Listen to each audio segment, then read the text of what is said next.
Muhammad Yunus is awarding this to me. Thank you very much.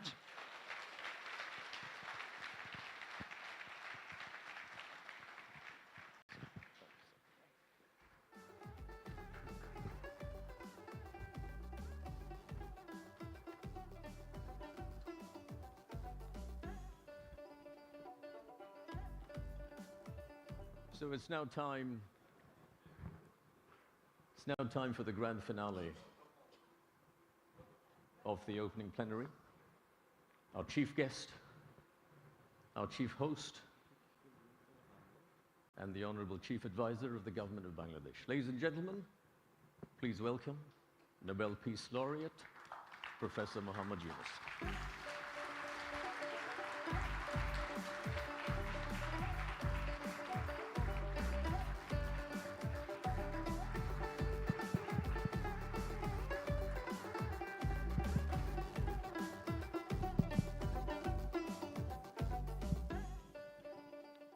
Assalamu alaikum. It's a very emotional occasion. Seeing through the journey that Bangladesh has gone through.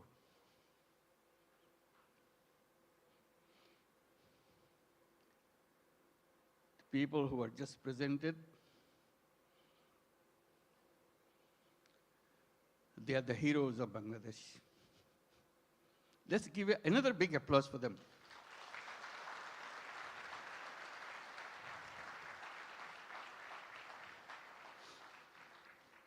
Another standing ovation for our new citizen, 𝗙𝗶 𝗶. Thank you. Wonderful. His dedication, his commitment. Thank you. Please have your seat. Just doesn't have any boundary. He loves Bangladesh. He worked for Bangladesh. He loves the nature of Bangladesh. I wish you could visit his factory. And he brought so many delegations this time to come to show his new land of citizenship. Can the members of the Korean delegation please stand up so that we can give you applause? Yes, indeed. Thank you. Thank you so much. Wonderful. Yeah. Fantastic. This is your home too. We'll make this home beautiful home.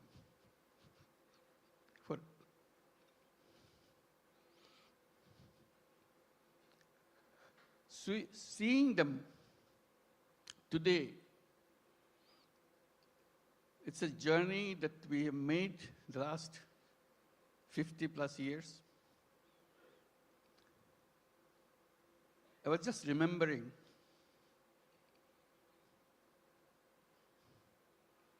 the celebration that we went through and commitment despite sacrifices of lives for achieving that independence. We rejoiced. We are free. That was 1971. Then came 1974.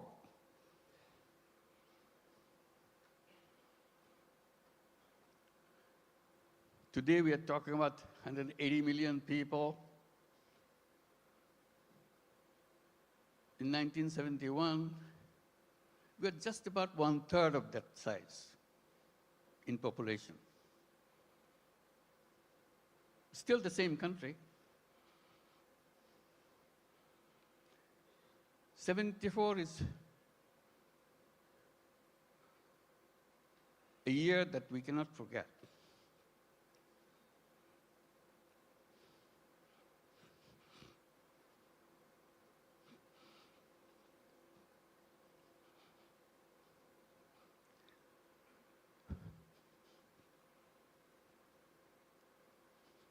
Sorry.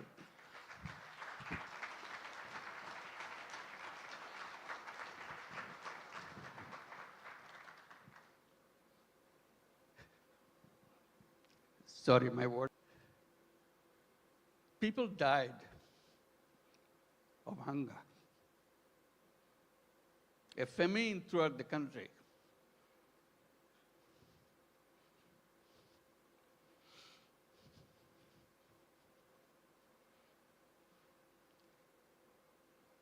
One and a half million people died.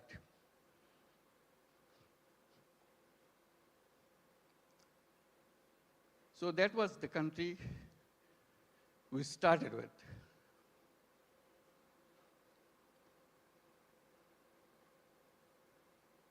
We used to grow one crop. We didn't know any other way. Our population was known as farmers because they have no other profession.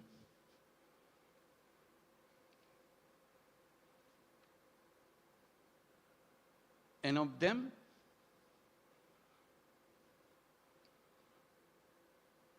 three-fourths of the population were landless farmers. They had no land.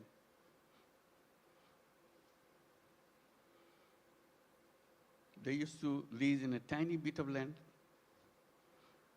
from the people who had little bit of land to make a living by one crop. If you heard the word dirt poor,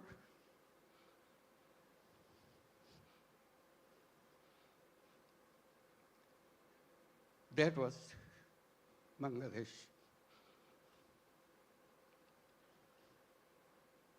Very difficult life. So if you take that journey from 19, it's an amazing journey.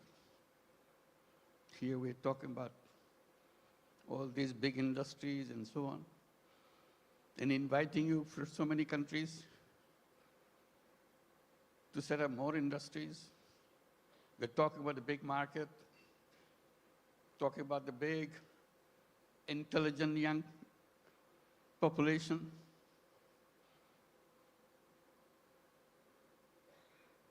That's Bangladesh. Came a long way in a very short time.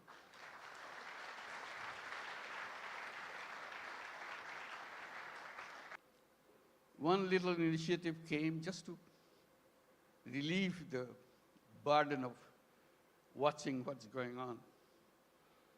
To help people to lend money, tiny little money, $2, $3. So that became known as microcredit. We created a bank called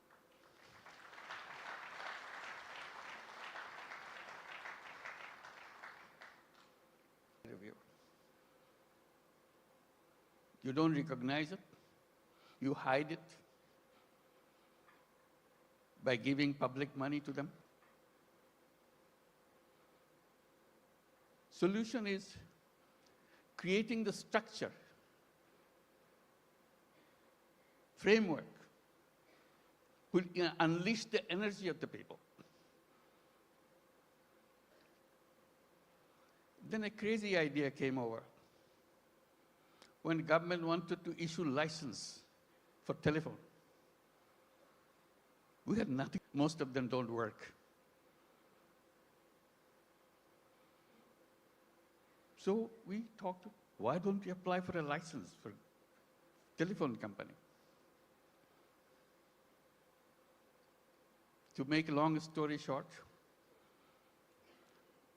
we got the license, called it Grameenphone. Nobody wants to partner with us because we have no knowledge, nothing. Because it's knock at every door, international doors. Nobody wants to partner. Finally, someone I personally knew in Norway, who happens to be chairman of Telenor. I explained to him, can you help me? I explained why we want to do this and why we want to bring the phone to the women. He took it seriously. But the company board doesn't agree with him. They said, what, Bangladesh? We never heard a name called Bangladesh. So it's a big effort for him. The more board rejects, he comes back again, explain again. You will have 200,000 users of the mobile phone in the whole country, 200,000. And you cannot make a living on this, with this kind of clientele. He told me, I said, are you crazy? It will be at least 10 times more than that. That's the way I could figure. It became the largest telephone company in the country.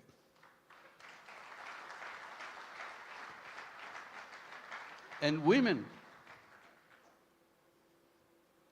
were the recipient of those telephone handsets.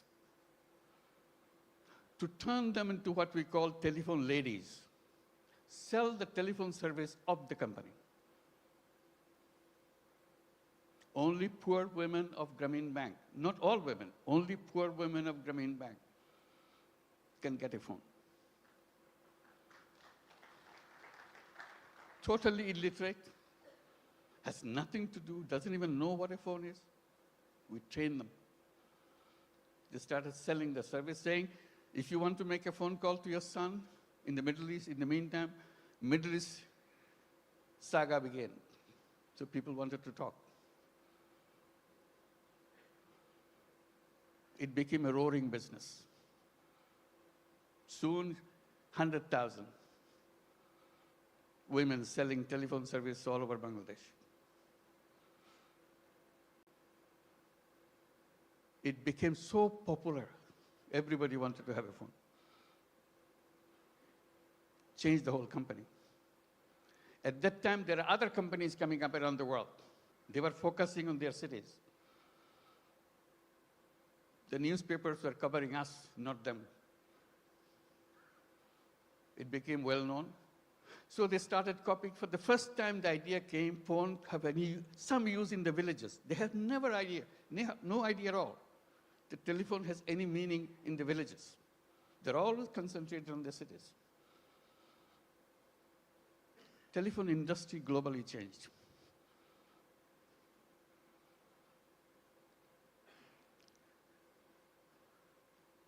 I'm narrating this story a little bit because Bangladesh is a country with crazy ideas to change the world, make things happen.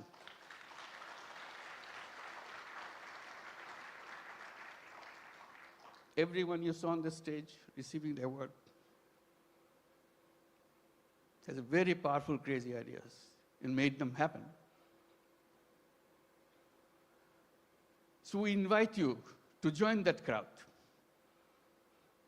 Not only change Bangladesh by your business, change the world.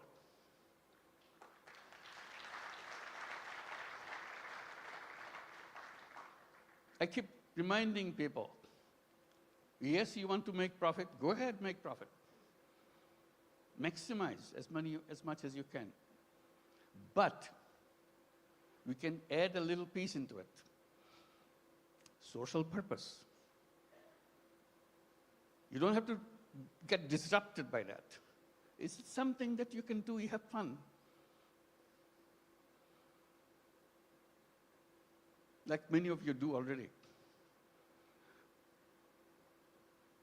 So if you want to make a business with a purpose, along with the business that we do, Bangladesh is the place.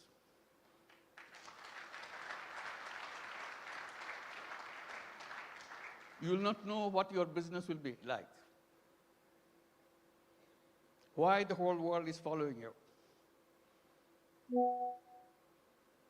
Why suddenly you look back, how did it happen? Bangladesh makes it happen.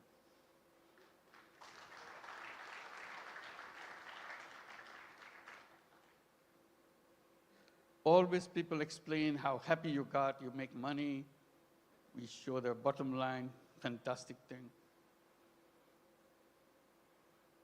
I try to add a little bit to that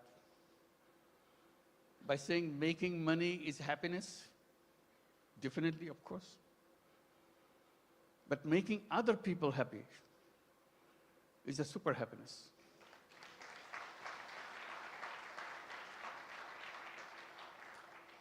If you have business in Bangladesh, you'll have both happiness and super happiness. That you get extra with no cost. You'll be proud of what you have done. Like the people who stood here felt that. Super happy. Did something which impacted in people's lives massively. With a country of famine, we're now talking about global entry to the businesses and everything. And at the same time, I'm just pointing out, which has been pointed out already, we don't look at Bangladesh alone. It is only one piece of the economy. We see the whole region, very powerful region, lots of resources. We work together, facilitate each other. It's not the business to grab everything out of you, it's a competition, you grab things. We twist a little bit. You earn money, but earning money together, changing the life of the people together, is a fun, is something that immeasurable. And each of your company can enjoy that super happiness by expanding and reaching out. Reaching out, the impact that you make, you never explored. Just a little opening does the magic. Changes the world. We said business is the most powerful mechanism by which you can change the world. But we are trained to focus on some so narrow thing, we miss out the world. We can try opening a little bit. And I emphasize by saying, let's create a new civilization where you're wide, we're open, we embrace the world. I underscore by saying we can create a world of 3 zeros. It can be done with the businesses, not by the government. Government cannot achieve that. That's not the function of the government. It's the function of individuals, human beings. We are human beings. We can change the world. And business gives us a big, powerful tool in our hand. And the new civilization, I say, should be a civilization where there'll be no carbon emission. We can do that. That's where the business innovation comes. All we have to do is just pay attention to that side. No carbon emission. It's a self-destructive system if you allow carbon emission to continue. No wealth concentration. It's fun to make money, but wealth concentration is the most dangerous thing to a human being. It will destroy the whole world. And zero unemployment. The young people get excited about it. Because all of you are entrepreneurs, not job seekers. Think like an entrepreneur. Make things happen. And Bangladesh is a place to see that. How suddenly people, we are known as farmers. We're a country of farmers, landless farmers. We didn't have any land, much land, little.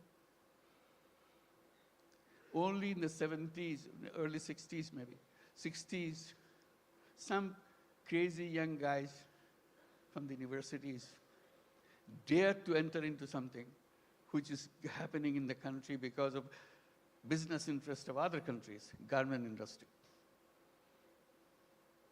They said, why not us? That was the beginning of the garment industry in Bangladesh, those crazy young guys. All the first generation, some of them are already here, came out of that generation. And now moving into the second generation, you heard Nasim, the second generation entrepreneur. That's our history. In 2 generations, second generation is just the beginning. It's still the first generation going on. Topon is here too, I saw him. Where are you? Second generation, I'm sure. So that's a journey of generations. Now, what is the third generation coming up? Are we prepared for that? That's a challenge to all of us. And we talk about second generation, we have to talk third generation a little bigger. Boys and girls. Somehow, in entrepreneurship in the past, women left out. We have some, but very few. But women are as creative, as entrepreneurial as anybody else.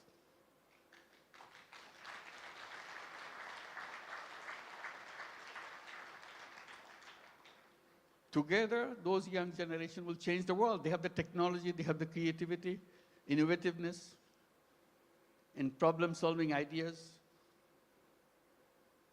We don't have to look at the problem the same old way that we did 50 years back, waiting for the government to do something. We people can do that. That's a chance. So today it makes me very happy that we can gather together, and talk about creating that world. It's not just business in a limited idea, which is good, but you can have another space remains unutilized. Let's use this too. And Bangladesh, the business in Bangladesh is not only for Bangladesh, that's the point. It could be for the whole world. Who ever thought that microcredit, which started in a tiny little village, now would be a prime business in the United States, 𝗙𝗀𝗵𝘁 America.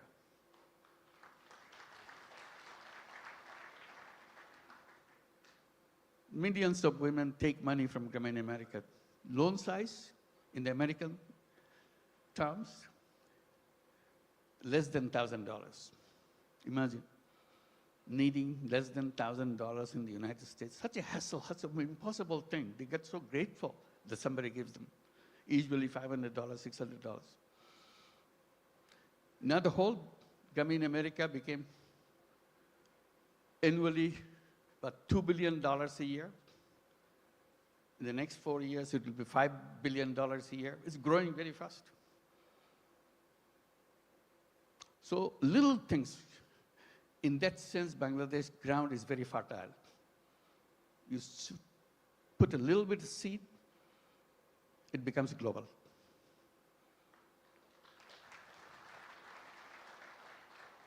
I wish I could tell all the stories that happen in Bangladesh, but I get very tempted, but they're all here. Talk to them, find out. And we welcome you to join us with that mission, creating a new world for the whole world. Thank you very much.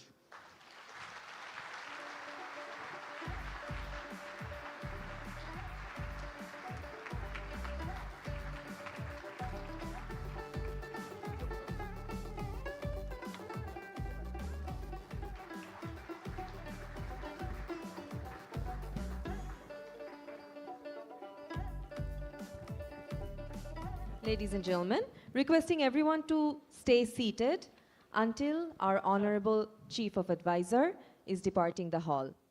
Thank you.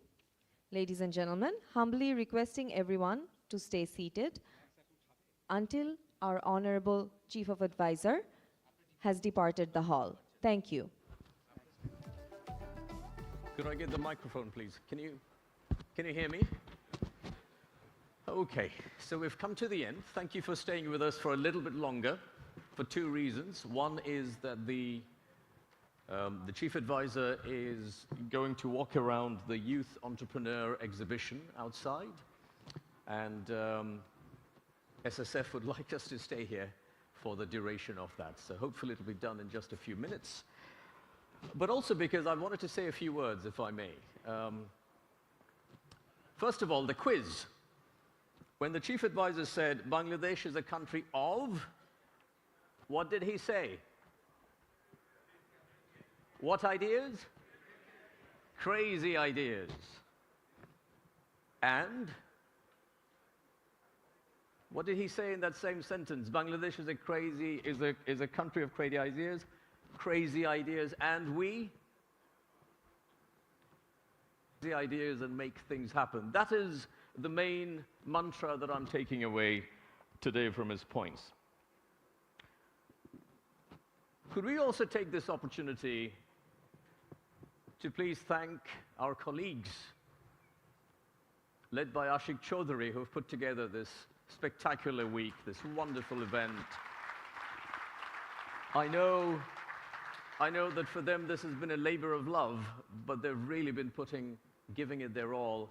And the best thing that I like the way they've done it, about the way they've done it, is that it has been a collaborative effort between the private and public sectors, and those of us who are resident here and those who are away.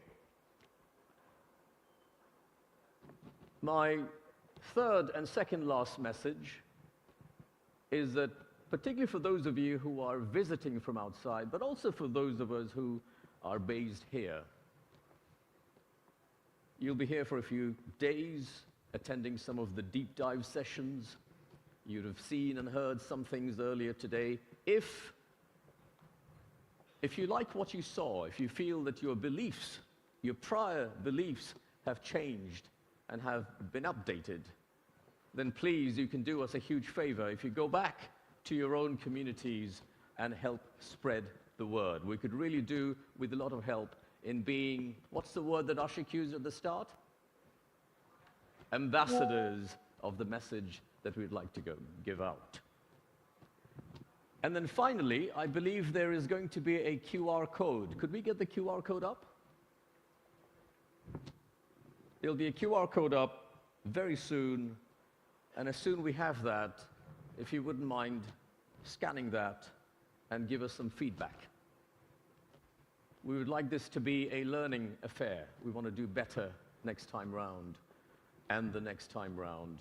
For now, please stay seated for a little bit longer, or at least stay within the room. I'm sure you can talk to each other if that's what you'd like to do. But from me, that's that. Thank you very much for your time. I'm 𝗙𝘀𝘵𝗱𝗀.